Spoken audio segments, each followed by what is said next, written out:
フィギエモンです。今日はコミュニティでもお知らせした通り、このチャンネルへいただいた素敵なコメントをたくさん紹介していこうと思います。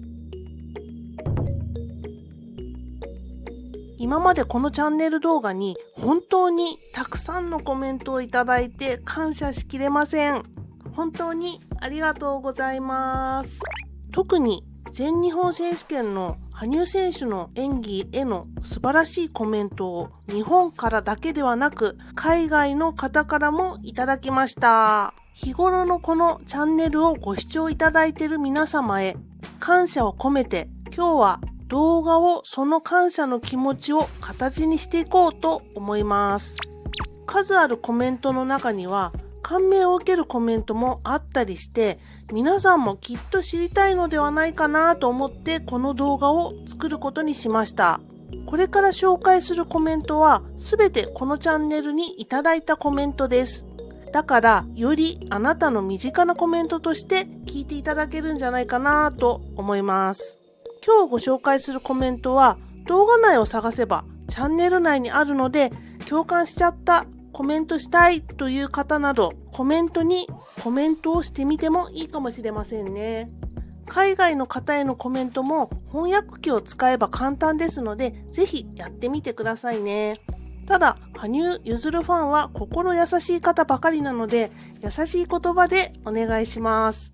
また、コメントつながりということで、羽生結弦選手の先日発表された感動のコメントも動画途中で紹介していこうと思います。このチャンネル、フィギエモンの地球儀にいただくコメントは、驚くほどいろいろな方が読んでるようです。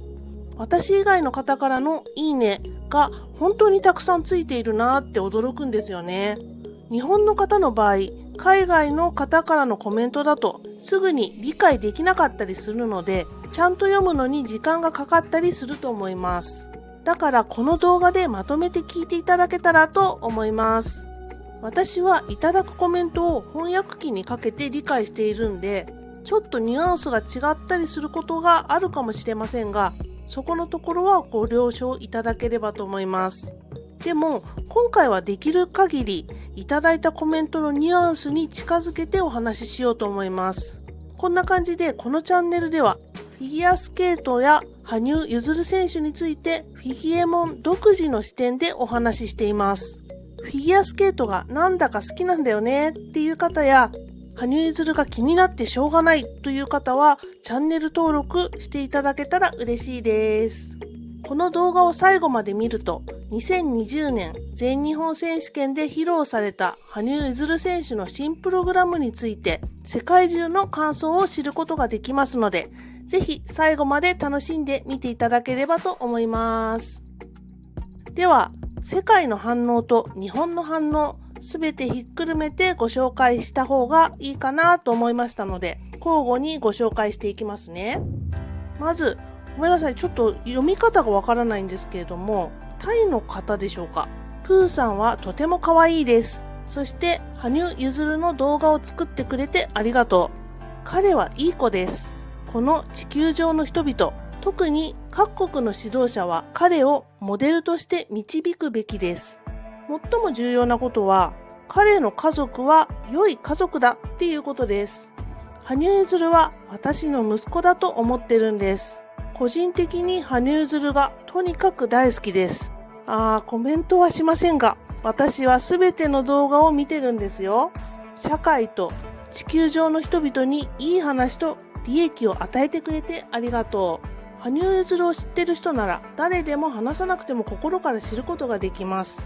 あなたが言ったように私の意見が本当に結弦に届くなら、息子にもう一つ言ってもいいでしょうか。羽生由美さんほどではありませんが、このお母さんは彼をとても愛していると言ってください。でも彼が心の優しい子供であることを嬉しく思います。ありがとうございました。素晴らしいコメントありがとうございます。この方は羽生選手のお母さんの名前までちゃんとご存知のようでしたね。息子のように羽生選手を愛しているのが本当に伝わりますね。このコメントを読んでいて、私はなんだかキュンとした気分になってしまいました。次のコメントは日本のゆきこ川本さんです。今日のお話、とても興味深かったです。管理人様、すっかり歴女ですね。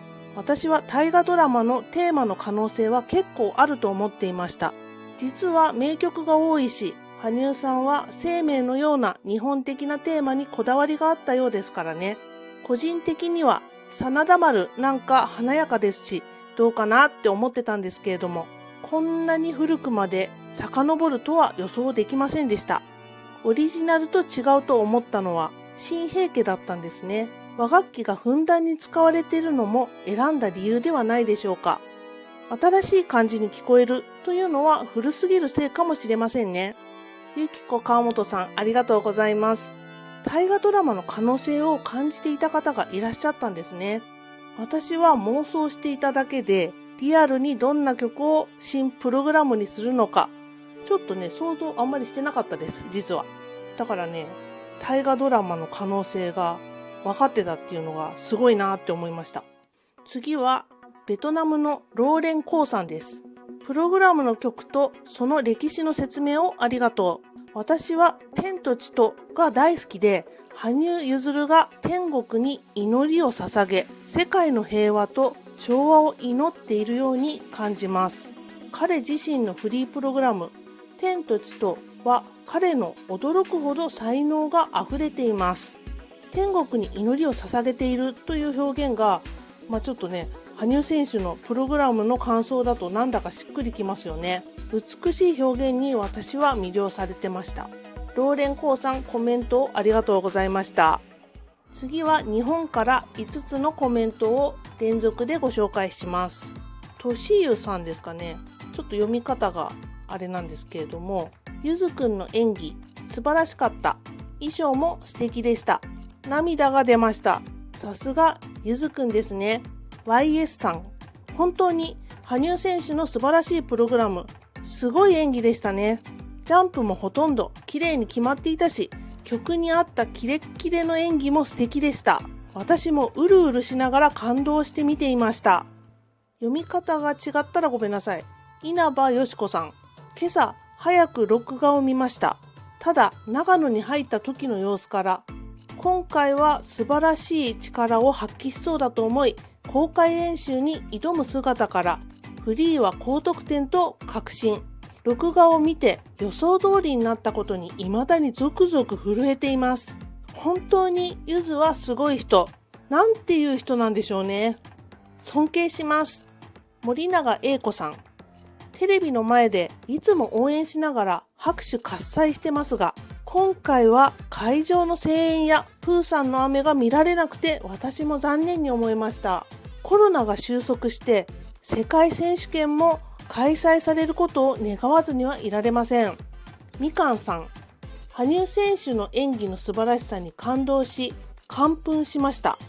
演技が終わった後、ぼーっとして余韻に浸っていました。それほど素晴らしかったです。ありがとう、感謝です。ということなんですけれども、この5つのコメント、涙を流して観戦されていた方がやっぱり多かったんですね。観戦が今回全日本で禁止されていて、寂しい印象でしたけれども、それ以上に素晴らしい新しいプログラムを羽生選手が披露してくれたので、みんな釘付けっていう感じでしたね。コメント本当にありがとうございます。次はイギリスのブラックスワンさんです。キングが帰ってきました。ゆずるは彼の多様性を示しています。ある瞬間、彼はロックキングになり、次は桜のように水耕になります。そして2020年が終わります。英国から愛を込めて。なんだかね、海外の方のコメントってポエムのような、そんな感じのコメントが多いですよね。桜っていうのはエキシビジョンの春よ恋のことですよね。すごいね、素敵な表現です。ブラックスワンさん、ありがとうございました。あなたの名前、ブラックスワンをいつか羽生選手がプログラムで使うといいなって思ってます。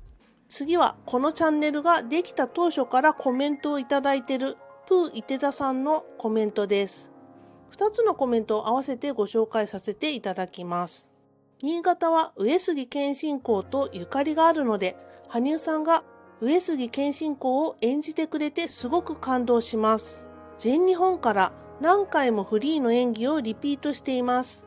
私が一番大好きな振り付けは、ジャッジの前で舞い、そのまま後ろに滑っていくところです。フィギエモンさんはいつも詳しく調べてくれてとても勉強になります。羽生さんは宇宙人だと言っている方がいますが、確かに行動、考え方、その言動から人間を超えた何かがあるような気がします。今朝の新聞に直筆のメッセージが載っていましたが、医療従事者様に宛てた文章を読んで泣きました。すごく心に響く文章で、きっと皆さんに届いていると思います。わずか26歳の男とは到底思えない文章で、これまでの羽生さんがどれだけ苦悩、プレッシャー、孤独と戦ってきたからこそのあの文章なのかなって思うと、本当に切なくなりました。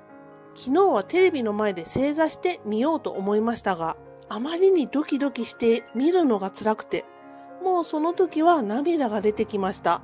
最初のジャンプが決まった時は叫んでました。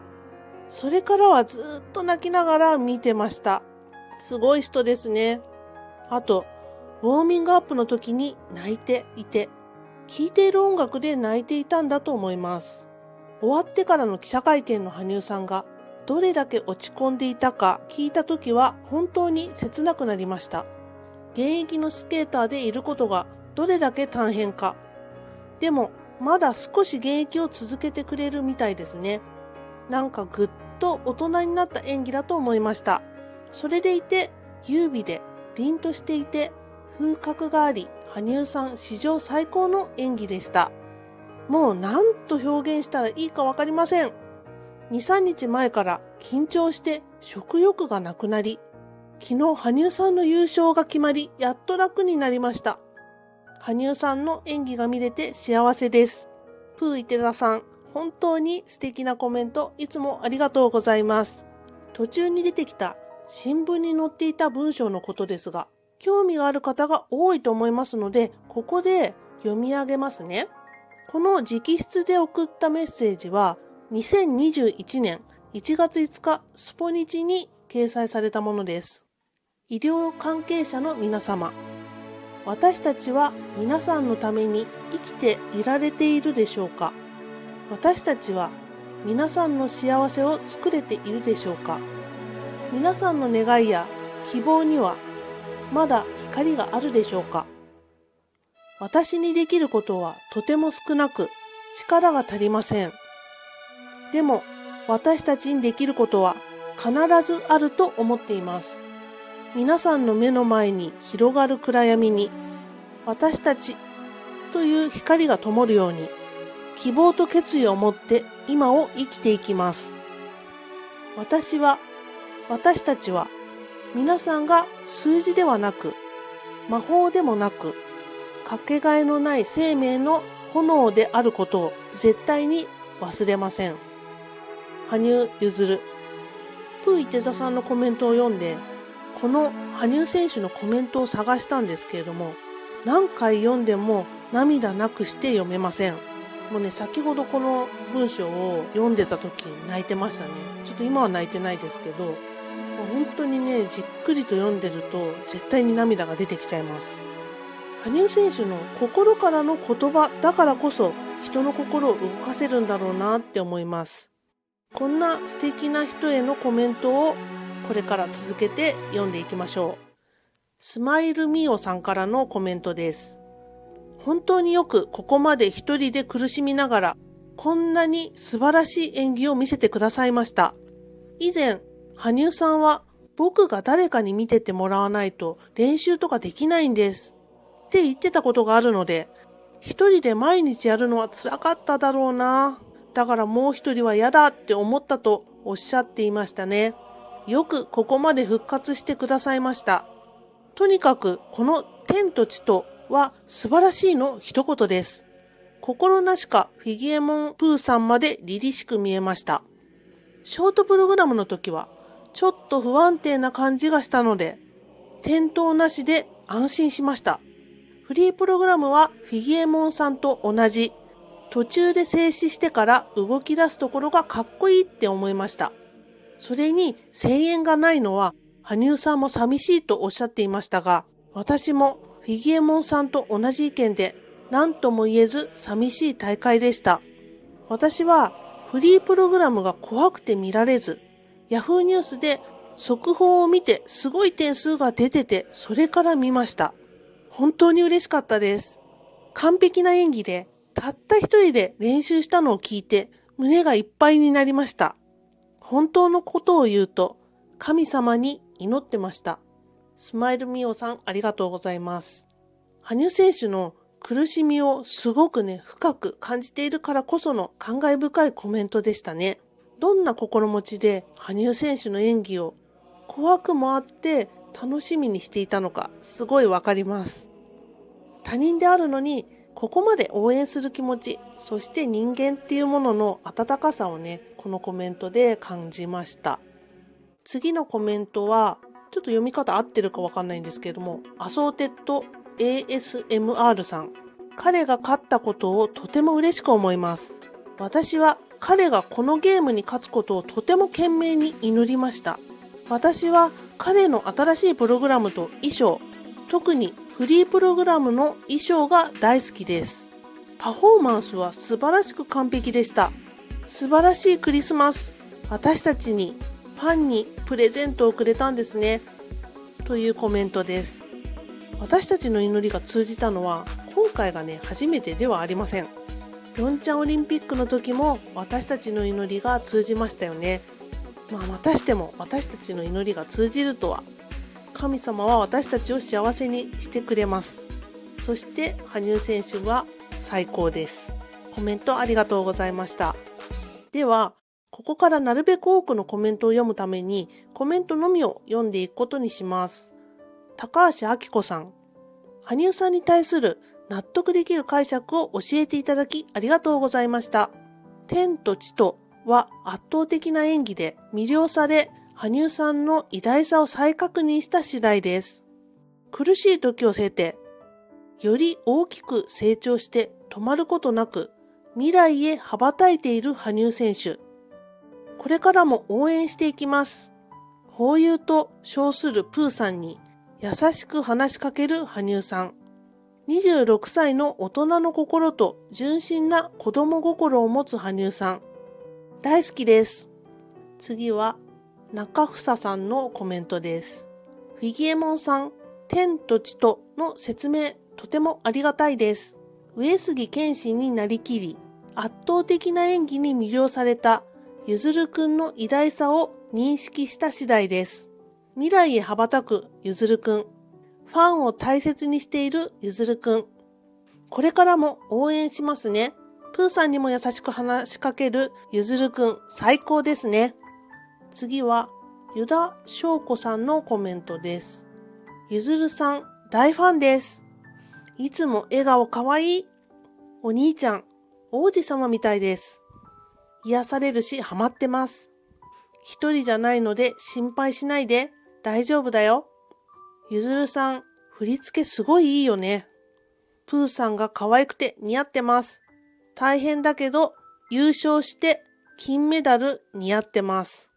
次はマレーシアのノライニ・ザイナルさん。ごめんなさい、読み方が違ったら。彼がこの大会で優勝するのを見て、私はすごく嬉しいです。私にとって一番重要なのは、彼のパフォーマンスをライブで見ることです。とても興奮しています。スリルがあります。彼が成功することを祈り続け、彼がそれをした時の彼の微笑む顔を見て、とっても幸せです。ありがとうございました。彼は彼の考えの点で、人々ととっても異なっているように感じるんです。他の人への気配り、彼の態度はとっても前向きです。時々私は彼が本物の人間かどうか疑問に思います。私たちがこの世で受けることができる最高の素晴らしい贈り物です。次はメキシコのルース・モラレスさんのコメントです。動画と貴重な情報を様々な言語のサブタイトルで共有していただいてありがとうございます。日本以外の地域の人々にとって、あなたのビデオは羽生結弦のスケートを楽しむ唯一の方法です。ロックソングで彼の衣装を見たとき、そして完全にリニューアルされた結弦を感じました。フリースケーティングの衣装を見たとき、結弦はいつも彼のルーツである日本に戻ると思いました。そしてそれは言葉で言い表せないほど完璧でした。どんな言葉でもコメントできるって言ってくれてありがとう。それでも結弦を説明するのに十分な言葉がありません。次はインドのマニシャさんからのコメントです。驚くべきビデオ。字幕ありがとうございます。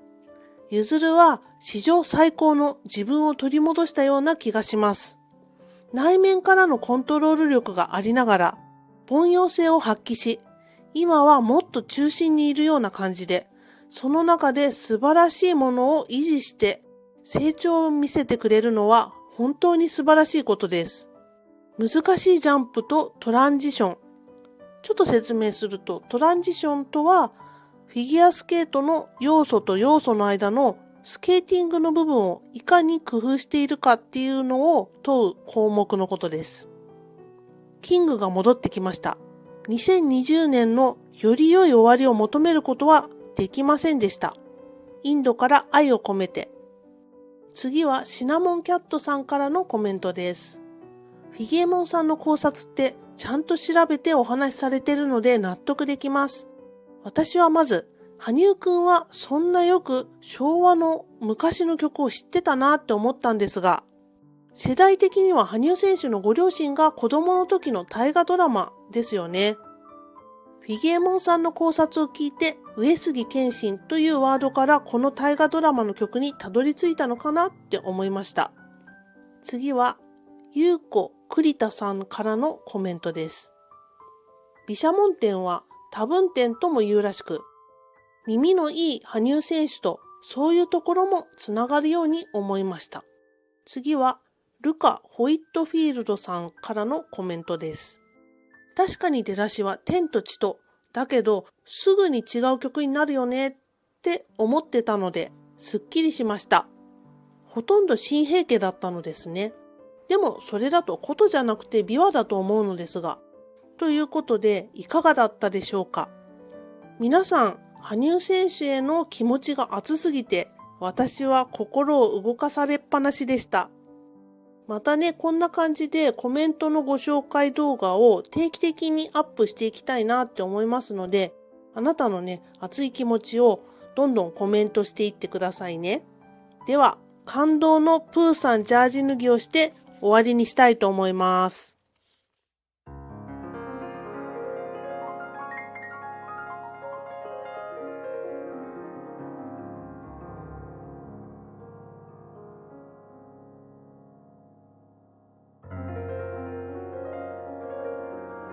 フィギエモンでした。